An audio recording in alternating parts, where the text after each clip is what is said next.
This one might blow your mind. I've got Eric Dubay talking about the flat earth. He wrote a book called The Flat Earth Conspiracy. We'll talk about it. It's really interesting stuff. So I'm speaking to Eric Dubay. Is that how I pronounce your name? That's right. Eric Dubay. And we're on Skype, and you're calling in from Thailand, correct? That's correct. Sunny Thailand, right? It's moonlit at the moment, but yeah, it's usually quite sunny. 24-hour time. And thanks for agreeing to come on the program and talk about the flat earth. Thanks for having me. And I don't know where to start with this issue, but I guess when I first heard about the flat earth, I laughed. I thought it was the funniest thing. And then recently I've been going through this thing where I kind of look at things again and re-examine. And I think a friend of mine pointed me to some of your videos, and I was very skeptical at first. And then I started to be like, there may be something here. But to people out there who are just like me going, this is crazy, what I hear most is this is, anti-science, or this is, loony bin stuff. First, how'd you arrive at this idea? Well, I never fully bought the spinning ball Earth with gravity holding us on the bottom idea that they were telling us at school. So I always had a little kind of inkling towards this not being the way they told us, but I just go along to get along through schooling. And then in my 20s I came across Geo Centricity, the idea that the Earth is the center of the solar system, or the Earth is the center of the universe, instead of the sun, the heliocentric theory that they teach in school. And that was making quite a bit of sense. And then from there I started reading some old flat Earth books. Most of them, the book I wrote, The Flat Earth Conspiracy, it's the first flat Earth book that's been written in over 40 years. Before that, most of them were in the 1800s and before, so I had to go through a lot of old literature. And having gone through quite a few old flat Earth books, it really started to dawn on me that this was quite a conspiracy, and legit.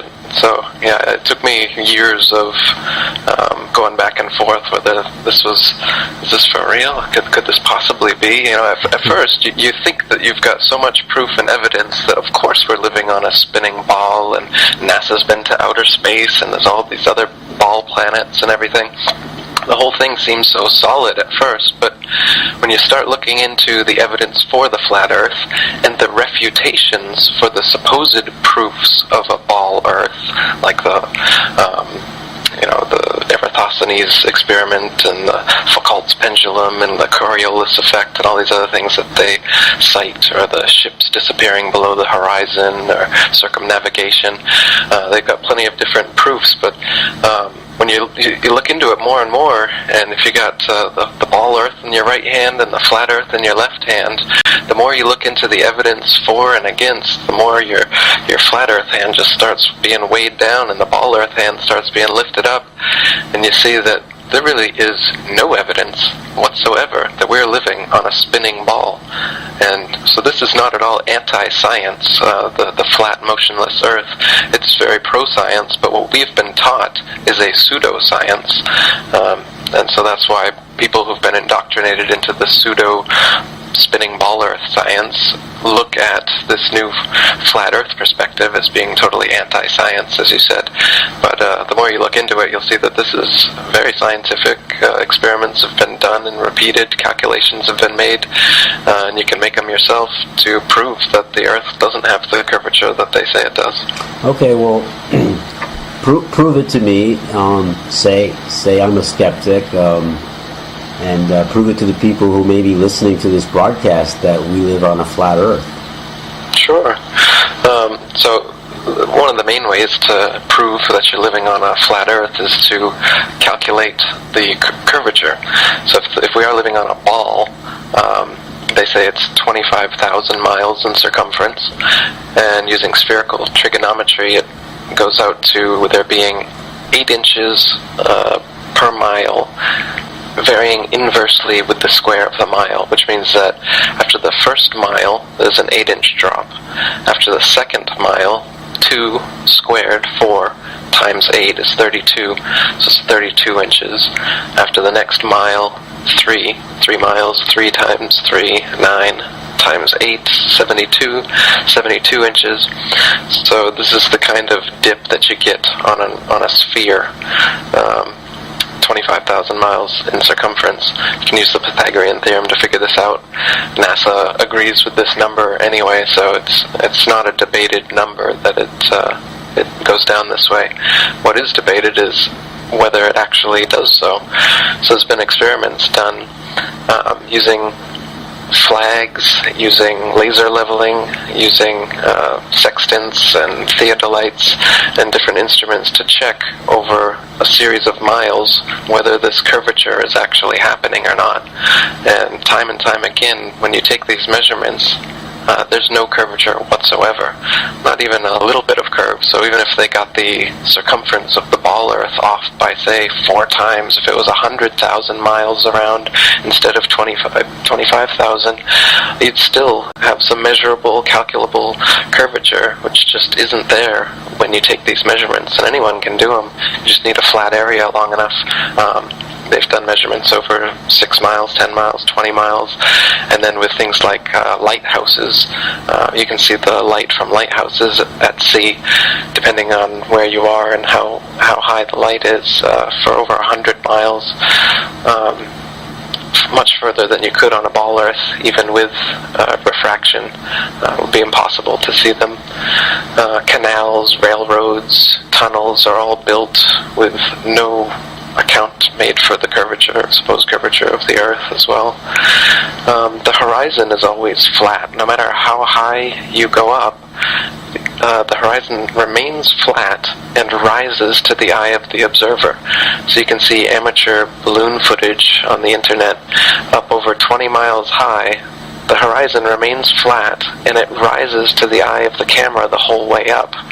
Now, if the horizon was really the curvature of the ball Earth, then as you rose up in a hot air balloon, say, you'd have to look down, further and further, looking down, to see the ball Earth, to see the horizon. But what actually happens is the horizon rises right up with you the entire way up. So as high as an independent rocket or balloon gets, the horizon rises all the way to your eye level and is flat all around. But when NASA shows us pictures, they claim to be much higher, and then there's curvature and the ball photos. But those are all CGI, or some of them are done through a round window, the earlier ones. But they're all fake images. There is no actual image of a ball Earth. If you Google it, you'll see that they're all composites, CGI, or literally taken through a round window in low Earth orbit. That's how they faked the first ones. Eric, how do you know that they're composite? How do you know that they're not real photos? Well, I actually admit that they're composite. Composite's their word, not mine, for their fake pictures. They say that there's satellites out there taking satellite images, and these satellite images, they receive ribbons of imagery, they call them, and then they have to extrapolate the ribbons of imagery out in Photoshop, and they admit it. So they can't apparently just take a photo or take some video out there from their satellites. The technology they use, they claim, is can only make a picture for us if they composite it and edit it in Photoshop. So really? They've got Wow. in one of my videos I've got a NASA guy talking about it, just admitting it straight out. He's like, yeah, well, they are Photoshopped, but they have to be. Simmons' job is... It's primarily taking data and making pictures out of it. That's what this is. A composite of data sets from several different instruments translated into a picture. In between each orbit. So some of those are painted on. It is Photoshopped, but it's has to be. Yeah, of course it has to be. And then he tries to explain this ribbons of imagery nonsense about how they can't just take a photo. They have to do this, whatever, satellite imaging nonsense. It's just a way that they can get around the fact that there should be, if there really are 20, 30,000 satellites out there, as they say there are, there should be thousands and thousands of different images of the Earth. But Google images of the Earth for fun, and you'll see that there's very, very few. There was one, really, the Apollo 17 image, the one that you see in every science book, the one you see in every article ever written, ever. Sometimes they flip it upside down, or they change the tint to it sometimes, but you can see the circle cloud formations and the outline of Africa and everything. It's always the same. There's very few different images, and if you look at them with a keen eye, you can see that it's not an image. It's a painting. It's a CGI. It's not an actual photograph. Wow, so this has some ramifications, and talking about looking down at the Earth, and are you saying that there are no satellites up there? No, there's no satellites up there either. The satellites were first invented by Arthur C. Clarke, a science fiction writing Freemason, and they supposedly became science fact shortly thereafter. But all the things that are supposedly done via satellite are able to be done via ground-based technologies. So there's no reason to assume that satellites exist, just based on, say, satellite TV or GPS or whatnot. These things are all done via ground-based towers, and they don't require satellites. And there's a few proofs that the satellites don't exist, as they supposedly exist in the thermosphere, where it's much too hot for the materials that the satellites are supposedly made of to exist. The images supposedly coming from satellites are all fake, so that's suspect, as well as the fact that there just is no zero-G vacuum of space, as they claim. They claim that, if you go up high enough, the gravity gets less and less, and the air gets less and less dense, to the point that you just pop out of the atmosphere of the Earth and into the absolute vacuum of space, which is zero G. But this doesn't exist. There is no point where you... So try to explain the zero G again. Okay. So they say that space is the vacuum, but space is connected to the atmosphere of the 1 septillion planets that they've built into, not separate in any way from the vacuum of space.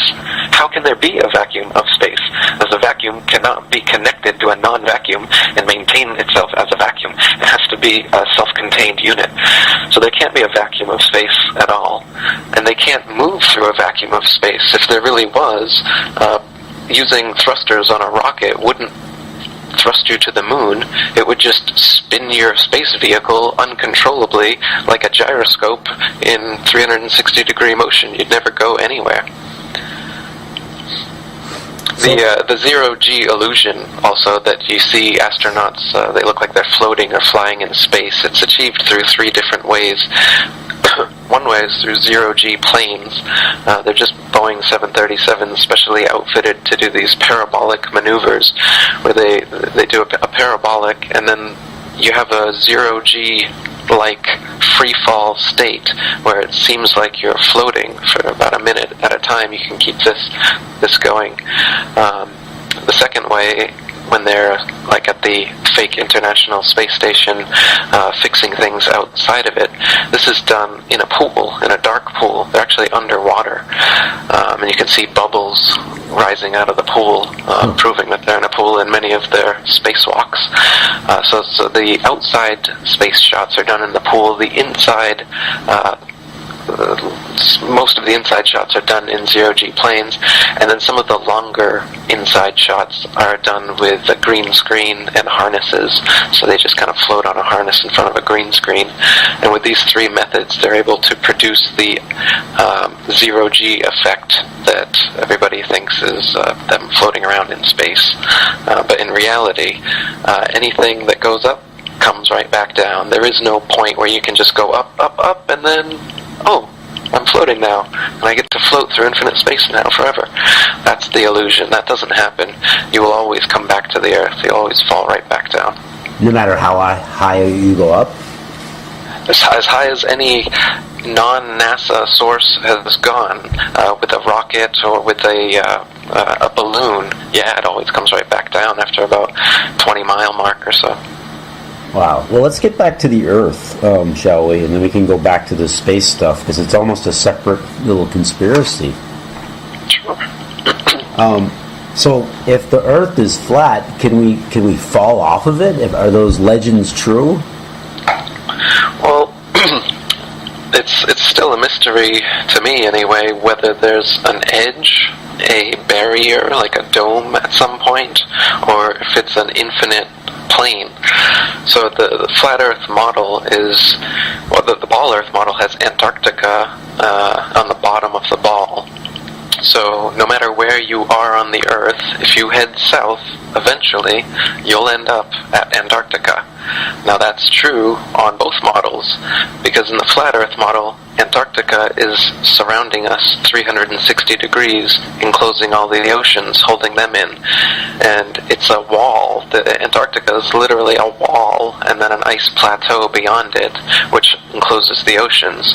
And early explorers tried to find an inlet through the ice wall, like James Clark and Captain Cook, and I have them in my book, I can't remember all their names, but they went around the Antarctic ice wall, and it took them years, 3 or 4 years, to go all the way around Antarctica, traveling many, many more miles than Antarctica supposedly is on the ball Earth model. But they didn't climb on top of the ice. That only recently have expeditions gone on top of the ice, and there's a big cover-up there as well we can talk about. So as far as public information, we don't know how far along the Antarctic ice you can go, whether you'd be going for a while and then you'd get to an edge and, like you said, fall off into space, or whether there's a barrier or a dome of some sort, as many cultures believed, or whether it's an infinite plane and it's just snow, ice, wind, and darkness forever. That's still a mystery at this point. Is the whole flat Earth idea, is that a new idea? How long has this been around? No, the flat Earth was worldwide for thousands of years before this spinning ball Earth came around. The first person to think of the spinning ball Earth was also the first Freemason, Pythagoras of Samos. Most Freemasons trace their ancestry, if you will, back to Pythagoras as being the first Freemason. And that was 2,500 years ago. But his idea didn't catch on at all until about 500 years ago, when Copernicus, another Freemason and Jesuit, wrote his book promoting this spinning ball Earth and concept. And then Kepler and Newton and Galileo, they took it from there, and now NASA and RASA and all the other space agencies, they're experts like Carl Sagan and Neil deGrasse Tyson. They're continuing this heliocentric spinning ball Earth gravity myth that's been going on for 500 years, and they keep adding on to it now. Now you've got a Big Bang and evolution and aliens and 1 septillion other ball planets. Now they're going to come out and say they've found life on other planets soon. They've already given us fake pictures from Mars claiming that there's a pyramid and Sphinx on Mars, trying to cement this alien progenitor propaganda into us. So are you saying there are no aliens? Not in the sense of extraterrestrials, since there are no extraterrestrial places. Earth is the only material plane. It's a plane, not a planet. And the planets are just stars. That what we call planets today were known for thousands of years as the wandering stars. They differ from the fixed stars in their relative motions only. All the fixed stars in the constellations, they're fixed together in their patterns as they revolve around the heavens. But the planets, as they're called now, used to be known as wandering stars because they seem to wander their own unique paths. They just spiral around the sun, and they have kind of a spirograph orbit. You can see in one of my videos called the Ancient Flat Earth Beliefs, a model of it to give you an idea. But with the naked eye or with a telescope, you can see for yourself that these so-called planets are just stars. They're just lights in the night sky. They claim that the planets are physical terra firma that you can land on and potentially live on. And they also claim that the stars are distant suns in galaxies trillions of light years away. Now, these light years are things that they've come up with to try and convince you that those lights in the sky aren't as close as they actually are. They want you to think that the nearest star is actually 25 trillion miles away, and the reason they have to say this is because you can prove for yourself in your backyard with a telescope that the Earth is motionless. If we're really spinning around the sun 200 million miles every 6 months, we would be on the other side of the sun, right? So you can, by looking at the parallax change in the stars, see whether that's true. And there's not an inch in parallax change in any of the stars after 6 months of supposed orbital motion around the sun. So if that's the case, it's proof that we haven't moved. And the Danish astronomer Tycho Brahe, back in the day, 400 years ago, he was arguing the geocentric model over this new heliocentric model, using this as a proof. And so to get through this, to try and refute this, they said, oh, no, well, the reason is that even after this supposed 200 million miles of orbit around the sun, that you can't see any change in the distance to the other stars, is because the other stars are so far away. The closest one is 25 trillion miles away, so you wouldn't see an inch of difference, would you? Aha. And so they use a lot of reverse engineered damage control kind of explanations like this. Another one is the 23.5 degree tilt that supposedly the ball Earth has, and then it wobbles back and forth to cause the season. Mm-hmm. The reason they originally had that tilt was because you can see Polaris, the pole star, all the way from 23.5 degrees south latitude, which is you'd have to be seeing through the ball to be able to see that in their model. So they said, oh no, well, let's tilt it back on its vertical axis, and that's why you can see it there. So they've got a lot of explanations like this that people parrot till today. They don't even know why they have these explanations there to try and excuse away legit refutations that geocentric flat earthers have made throughout the centuries to this fake heliocentric model that's being taught in schools and the mainstream media. Well, wow, this goes deeper than... You're blowing me away. Why all this deception? There's a bunch of reasons. I mean, one reason is the profit motive. NASA makes hundreds of billions of dollars giving us these fake CGI images of their supposed missions all over the place. So they're pocketing, 98% of that money, and they use the other 2% to hire graphic artists like Matthew Boylan, who's come out and exposed the flat Earth. He's an ex-NASA person. And they do send rockets up, but you'll see the rockets, they all come right back down. None of the rockets go straight up. They start the parabola on their way back, and the ones they claim are successful are the ones that go out of your eyesight before they really start to fall back down to Earth. And they say that, well, it's curving around the ball and it will reach escape velocity and leave the Earth's atmosphere out of your view, when in reality the rockets just fall back into the ocean. That's why they're all the NASA and RASA and everything else set up right next to the oceans so that the rockets can fall there and nobody can see what's going on. So the profit margin's there. But beyond that, like I said, the deception is just getting bigger and bigger. So it started out with the spinning ball, but now we've got 1 septillion ball planets. And then in the 1850s, we got dinosaurs. Those came into, dinosaurs never existed before the 1850s. That's when the first fossil was supposedly found, just the same time when Darwin was coming up with his monkey evolution theory. So, and then we shortly after that, we came up with the Big Bang.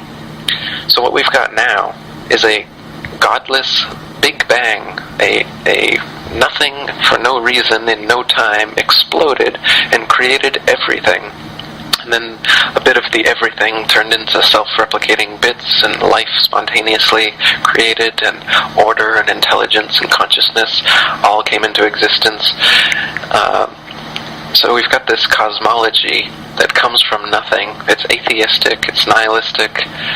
It makes it as though humanity and Earth and everything here is just a cosmic accident. It's purposeless, it's meaningless. That's why this kind of atheistic materialism is rampant nowadays, because this kind of metaphysics is what we're being taught. So if we're just in the corner of some galaxy and the fingertip under the dust of the fingertip of the universe, then we don't mean anything. So what it does is it spiritually crushes humanity, so that we just think that me is all that's important, because this life is meaningless, God doesn't exist, we're just a bunch of primordial soup that turned into monkeys, and then monkeys turned into humans. They got us believing just a bunch of nonsense. The overall reason, if you're a psychopath, like the people who do control this world all are, then what you want, your ultimate goal is world domination. The best way to achieve world domination is through propaganda and mind control. So the way to mind control someone, if you've got them in a cage since birth, you tell them that the cage is the only thing there is. And that's what we're told, basically. We're told that the only thing that is the amount of land that we tell you there is, and everywhere else you can't go. You can't go to the North Pole, and you can't go to the Antarctic without government approval and licensing.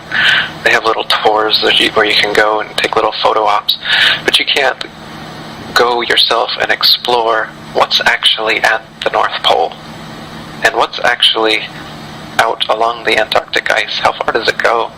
Could we prove that the Earth is a ball? Matt Boylan, the ex-NASA guy I was telling you about, he's got a challenge going. He wants to go to Antarctica. He'll enter from any point, and with his team, ropes and spikes, go straight southwards along the Antarctic ice and see, will he come up on the other side of the ball? Or will he hit a barrier or an edge? Or is it an infinite plane? But they won't let him or anyone else do that. Jarl Andahoy is another independent sailor I'm not sure if what his views on the shape of the Earth are, but he really wants to go to the North Pole and to the Antarctic, and he doesn't want to have government approval or go with their teams. He just wants to do it. They're supposedly no man's land, so why can't we go to no man's land and explore for ourselves? They've fined him and put him in jail for even trying to do so. Rodney Clough and his team, he tried to go to the North Pole, and they met twice Russian ships saying that they'd blow them out of the water if they continued. They were forced to turn around. So we're not allowed to take independent trips to the North Pole or to the Antarctic ice to confirm these kind of things for ourselves. We're kept in the middle of area of Earth all the time, and told that that's all there is. But if the Earth really is flat and Antarctica is all around us, then there's a lot more real estate than they claim. There's a lot more Earth than is shown on our maps. And the maps that we're shown are absolutely wrong. We can get into that as well. There's way more land than they are shown, and way less land. Greenland, if you look at the typical Mercator projections, almost as big as Africa. But Africa is actually about 18 times larger. So the projections we're shown are not quite the way things are. So, now, let me get this straight. Because this is somewhat of an eye-opener for me and for other people listening to this. You're saying that the Earth does not revolve around the Sun, that the Sun revolves around the Earth. You're saying that the Earth does not spin on its own axis. No. So where do we get night and day?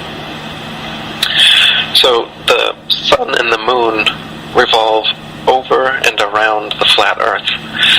The Sun's path starts on June 21st on the summer solstice at the Tropic of Cancer at 23.5 degrees north latitude. So if we're looking at a flat model here, the North Pole is the middle point. Imagine a bullseye or a target. The North Pole is the middle point, and then you've got a disc shape all the way around, and that's the Antarctic ice. As I said, I don't know how far the Antarctic ice goes, whether there's a dome at some point, as many cultures believe, whether there's an edge, whatever. But what we do know is that the North Pole is the center point, the Antarctic ice rim is around it, the equator is halfway, and so the sun starts at 23.5 degrees north latitude in the summer solstice, and it makes a circle around the flat Earth in a 24-hour period. So you're imagining the sun going around in a circle. The circle gets bigger and bigger and faster every day until the winter solstice. At the autumnal equinox, 3 months later, it will pass the equator. And then another 3 months is when it's at the winter solstice, and then it will be at 23.5 degrees south latitude, which is the Tropic of Capricorn. And then for the next 6 months, it will slow down slowly day by day and make smaller and smaller circles as it passes the equator again on the vernal equinox 3 months later, smaller and smaller, slower and slower, all the way back to the Tropic of Cancer at 23.5 degrees north latitude. And so the sun makes this kind of cycle. The moon makes the same cycle following it, and but it doesn't change its speed. So generally twice per year, the moon and the sun overtake one another, and that's when the eclipse happens. As you can see, the moon and the sun appear to be, and are, the exact same size. In the Ball Earth model, they claim that the sun is actually very big and very far away. It's 400 times bigger than the moon and 400 times farther away, and that's why, from our perspective, it just seems like they're the same size. That's their answer. In reality, you can measure with sextants and plane trigonometry, and you'll see that the moon and the sun are 32 miles in diameter, about 3,000 miles off the surface of the Earth. Flat Earthers for centuries have made the same calculations, whereas Ball Earthers, these heliocentrists, their calculations change on their whims. For instance, Copernicus, he said that the sun was 3 million miles away in his day, 500 years ago. Kepler, about 100 years later, said it was 12 million miles away. Newton was quoted saying, "It matters not whether it's 26 or 54 million miles away, science will find the answer." And since then it's gotten bigger and bigger, and now the average is about 93 million miles away. But I mean, I have footage on my YouTube channel, for instance. Type in no curvature on the flat Earth, and you'll see an amateur balloon footage. The sun is above the clouds, and you can see a hot spot right beneath the sun on the top of the clouds as it's passing, and it's just underneath the sun, and the hot spot's not to be seen anywhere else, which proves that the sun is not 93 million miles away. It's right over that little patch of clouds, as you can see in the video. You can also see in many pictures, and you can see for yourself in sunsets, that the rays of the sun are coming in at a different angle. They're not all coming in at the same angle. If they were 93 million miles away, then all the rays of light would be coming in at the same straight line. But in reality, they come in at an angle because they're not very far away. Wow. So let me finish the explanation of the sun and the moon's movement. So the moon is like following the sun, and this is where we get the fables of the hedgehog and the hare, or nowadays it's called the tortoise and the hare, usually updated version. There's a bunch of versions of it, but it's always the same idea, where there's two animals, they're in a race, one of them's real cocky, and he goes really fast, and then he gets tired or gets lazy or takes a nap or something, and eventually the other one, which was the slow but steady, overtakes him and wins the race. This is what the sun and the moon do every year in their journey over and around the flat Earth. As I said, the sun does the race, and it starts out going faster and faster, and so it overtakes the moon, and that's when the first eclipse happens. And then it it's advanced its journey to the winter solstice. It gets there before the moon. Moon's slow but steady, poking along. And then eventually it's like the sun, or the hair or whatever it's being symbolized by, tires out and it starts to slow down. But the moon just keeps on going the same steady pace, and then the moon overtakes the sun again later on in the year during the second eclipse. And eventually the moon wins the race and makes it back to the tropic before the sun does. So these fables are talking about the sun and the moon as well, their motions over and around the flat Earth. Oh boy. What's people's reaction to this kind of stuff when you talk to others about it? It really varies, of course, based on the person. Some people are very open-minded and discerning, and they can take in new information without having any sort of defense mechanism, denial, ridicule, apathy, or other sort of things get in their way. But then other people, for various reasons, such as the few I just mentioned, some people are too apathetic to care, some people think it's too ridiculous to consider, some people have a kind of an ego defense where they don't want to be ridiculed, so you don't even want to consider that it might be the case, because then you'd have to be the nut job telling everybody that you think the Earth is flat and motionless. So it's easier to just go along and to get along, and as long as 99.9% of the people are agreeing that we're living on a spinning ball, then it's easier to just ridicule the people that say otherwise, or ignore the people that say otherwise, and not really look into it too deeply yourself.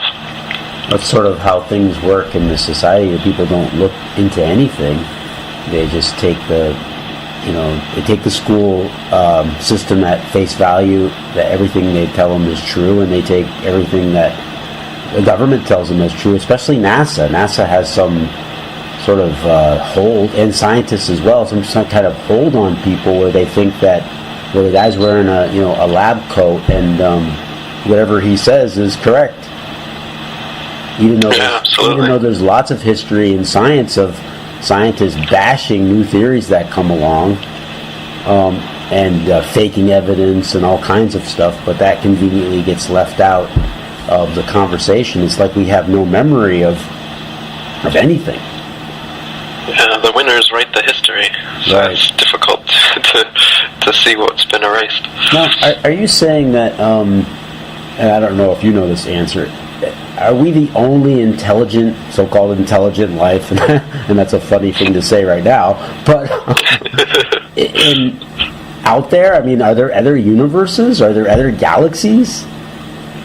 The Hindu cosmology says that there's an infinite number of these flat Earth universes. They say that we're inside of a sphere, so that the universe is a sphere, actually, not the Earth. So there's like a dome over us, and we're on the flat middle part, like a snow globe. If you could imagine a snow globe, we're on the flat level surface on the middle of the snow globe, and the dome is literally made of glass. They call it the firmament in the Bible. But potentially there could be an infinite number of snow globe Earth universes, or like this, or like I said, perhaps the flat Earth itself is infinite. It's an infinite flat plane, and there could even feasibly, say you go along the Antarctic ice for thousands of miles, and then suddenly you come to another flat Earth system, or another, whatever you want to call it, another plane, and there's another sun and a moon, and a whole other area. This is completely speculation on my part. I'm just saying that at this point, what is beyond the Antarctic ice is a mystery to the public and to me, and to anybody that hasn't gone there. No flight has even gone over it. Nobody has ever circumnavigated the Earth from north to south, so no flights go over the South Pole. They say it's too cold. So we've circumnavigated east to west, but you can circumnavigate around a flat disk east to west, no problem. So sailors and pilots that do that, you can do that on a flat Earth just as well as you can on a ball Earth. But what you can't do is go from the North Pole southwards, keep going southwards and end up back at the North Pole. Nobody's ever tried that, and I'd love to see some pilot with a Ustream account just go for it. See what happens. Yeah. So let's get back to the space part, because that also interests me. Where you talk about you believe the space station is not really there. That I guess by extension that we haven't gone into space at all. That we haven't gone to the moon. That we haven't sent these probes out to Jupiter or all these planets, Galileo or whatever. What's your evidence to say that we haven't gotten out of the atmosphere into space? Sure. Yeah, we haven't been to the moon. You can't even go to the moon, as it's not a physical place that you could land on. You can actually see through it. You can see stars through it even. During a waxing and waning cycle, you can kind of still make out the outline of the moon there. But if there's a star or a planet, a wandering star that's near its orbit, you can see with the naked eye the star breach the darkened area of the moon during a waxing and waning cycle, showing that it's not a densely solid physical terra firma, place like they claim it is, like they show us in the videos, but it's just a light that you can see through. So the sun and the moon and the stars and the planets, they're just lights in the night sky. They're not places that you could step foot on. And the pictures, say, from the moon, they're all demonstrably done in a studio.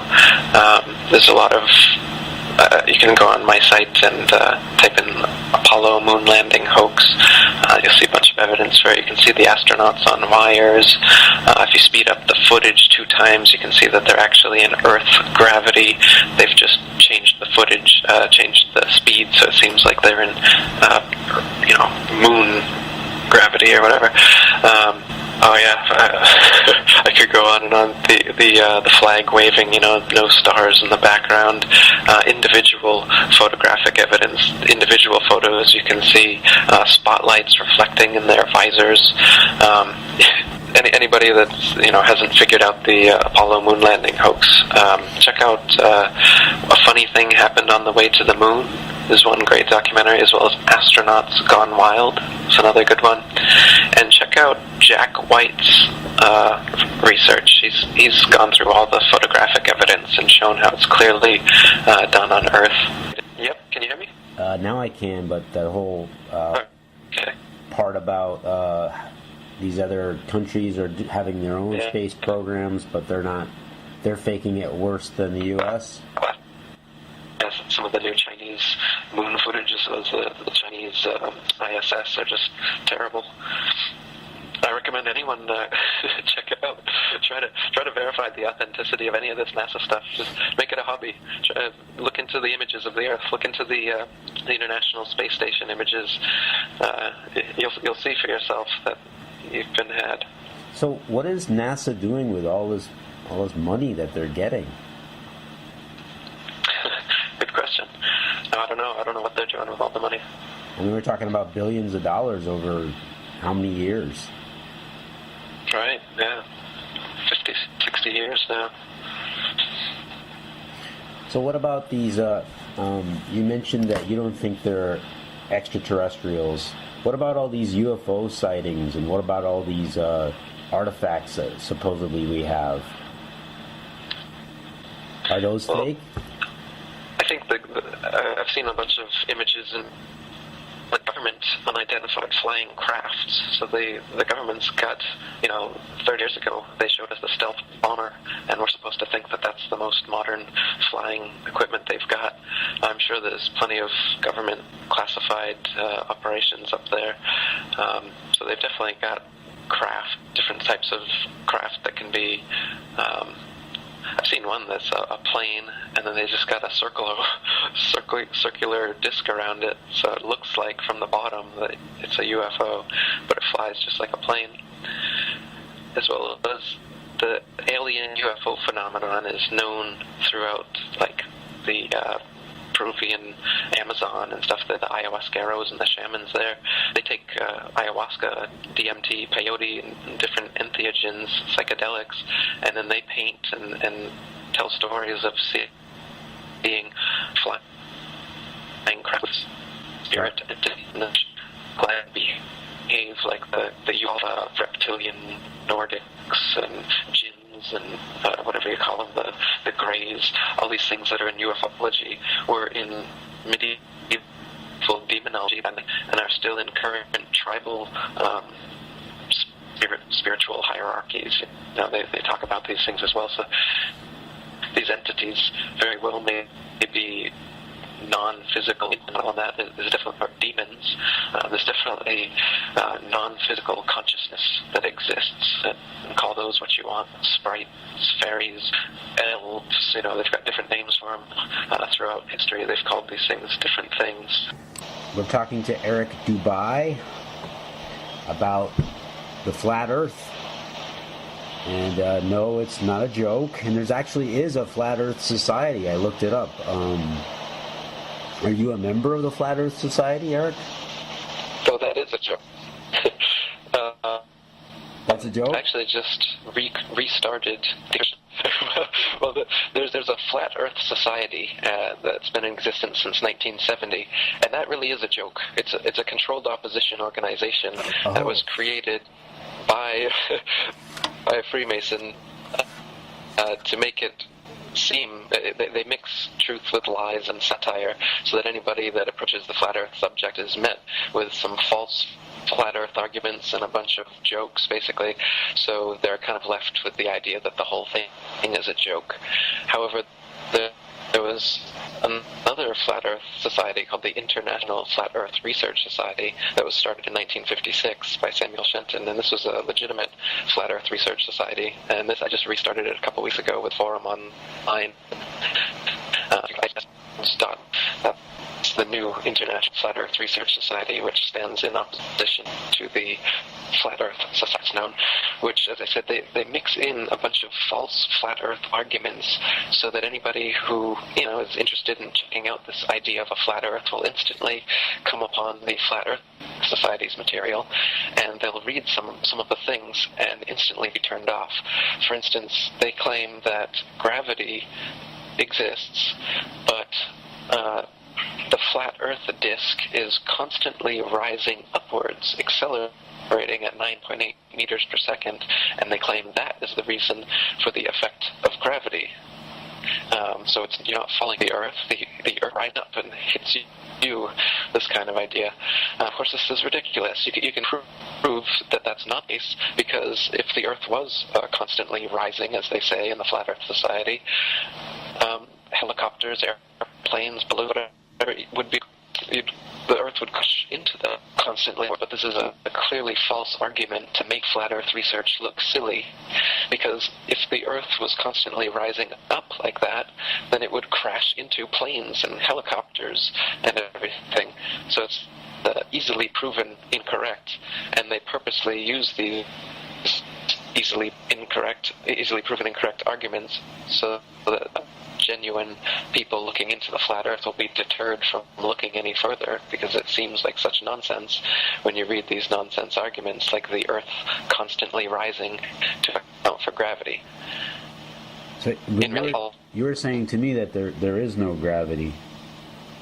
Right. In reality, all legitimate flat Earth researchers are aware of the fact that there is no such thing as gravity, so it doesn't need to be accounted for.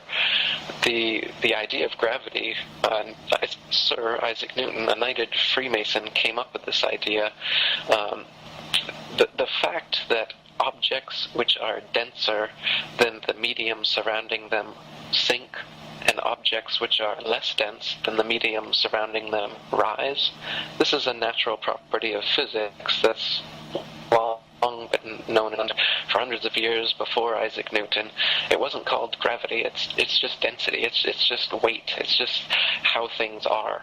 So if you've got a rock and you let it go, it's going to fall to the ground because the rock is denser than the air around it. If you fill a balloon with helium, the helium is less dense than the nitrogen and oxygen and other elements in the air around it, so it rises up. if you fill a balloon with hydrogen, which is even lighter than the helium, it's going to rise up even faster. If it's a liquid solution, it's the same thing.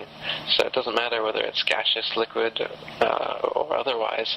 All that matters is the density of the medium and the object in it, and it will sink or rise based on that. Gravity. This is an idea that Newton came up with to explain why people, buildings, and the oceans don't fall off the underside of a spinning ball Earth, right? If we're on a ball, and say people in Australia, they'd be standing upside down, inverted. What is holding them on? Well, he says gravity. And gravity is this magnetic-like force which pulls everything towards the center of the ball Earth. This is provably incorrect in many different ways. For instance, if there really was some sort of magical magnetism holding your feet to the ground so that you didn't fall off the ball Earth, then every step you took should be like you were wearing magnet boots, and you'd have to lift your one foot off, and thunk, it would thump right down to the earth again, and it'd have to be like that. And if you ever were able to overcome the gravity of the earth enough to jump both feet up at the same time, well, you should continue off into space, because if you've jumped, say, So you said gravity is like, if that is true, then every time you took a step, it would be like having those, every step would be really hard, because you'd have to pick it up and your leg and drop it down again, and pick it up and drop it down. I guess continue on with that thought if you can. Sure. And so if you were able to jump both feet at the same time, you went 2 feet up, the gravity would be slightly less there, so how would it kick into gear and bring you back? You might as well just continue right off into space. They also say the gravity of the Earth holds the moon in its orbit.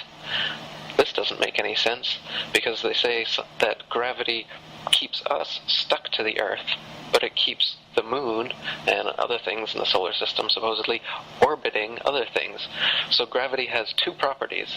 When they want it to, it causes some things to orbit in circles or ellipses around other things, and when they want it to, it causes things to stick to things.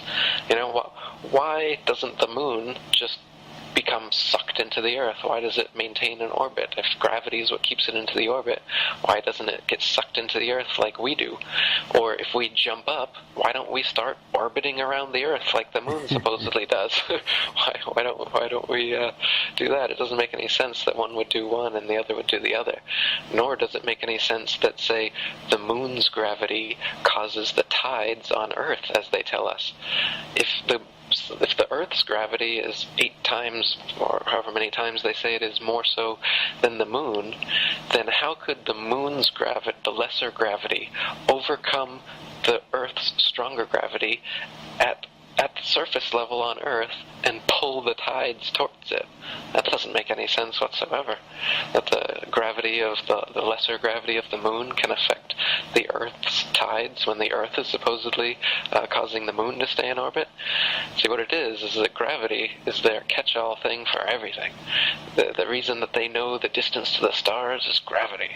They can weigh the Earth and weigh all the other planets because of gravity. And they've got all these calculations and all these, mathematical formulas they'll show you all day long, showing you how they came up with the weight of the Earth and all this nonsense.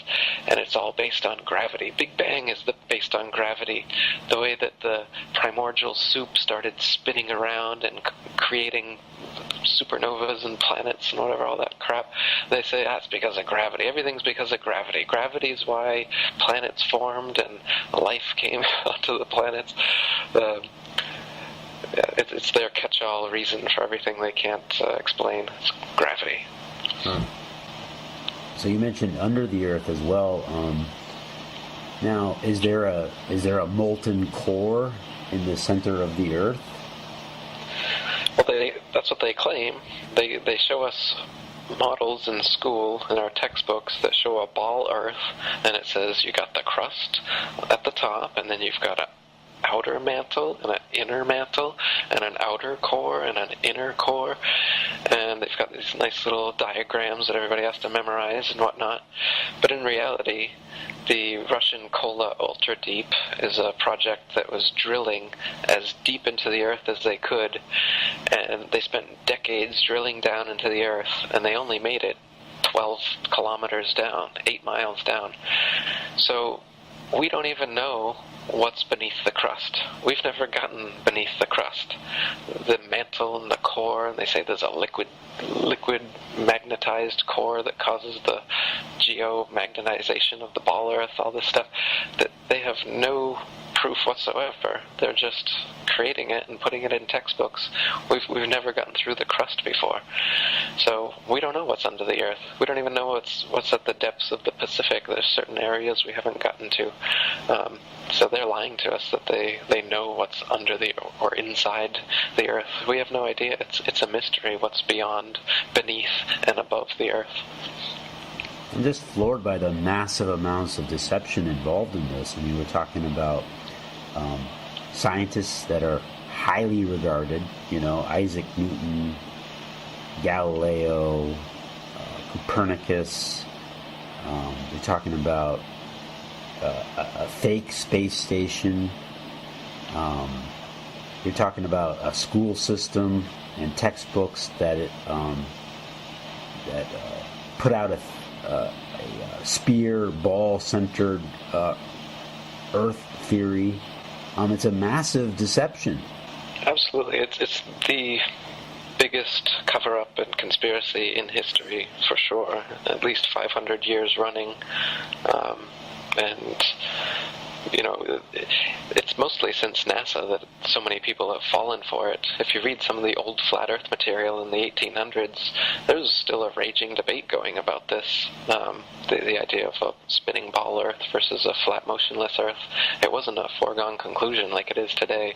Nowadays you're looked at like absolutely crazy for even considering the idea that the Earth wouldn't be moving or that it would be flat. But just 100 years ago, it was quite commonplace to have this view.